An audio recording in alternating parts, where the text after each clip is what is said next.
Midnight call nightmare. You know that sinking feeling when your phone rings after midnight, and a caller ID just says unknown? Most people let it go to voicemail, but curiosity gets the better of you sometimes. I should have listened to everyone's warnings, but last night, when my phone buzzed at 12:17 a.m., something compelled me to answer. Maybe it was the adrenaline, or maybe it was the way the silence in my apartment suddenly felt suffocating, as if someone was holding their breath, waiting for me to pick up. At first, the line was filled with static, but then a voice, barely above a whisper, cut through. "Don't hang up. You're reaching for your glass of water." I froze, the glass halfway to my lips.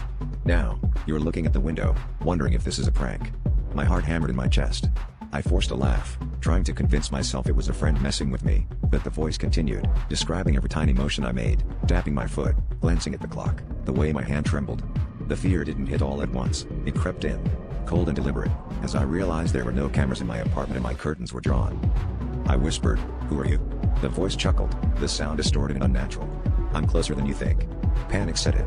I bolted for my front door, phone pressed to my ear, but each step I took was echoed by heavy footsteps, perfectly synchronized with mine. The voice became more agitated, more insistent, faster. "You're almost there." I could hear the breathing now, ragged and desperate, not from the phone but from somewhere behind me, impossibly close. I ran into the stairwell, the phone glued to my ear, trying to call 911, but the line stayed open, the stranger's voice now a guttural whisper, "You can't leave. Not until I'm finished." As I stumbled down the stairs, the footsteps grew louder, multiplying, until it sounded like a dozen people were chasing me. And then the call ended. The silence was deafening, until a new notification flashed on my screen, a photo, just taken, of me, running down the stairwell, with a shadowy figure only inches behind.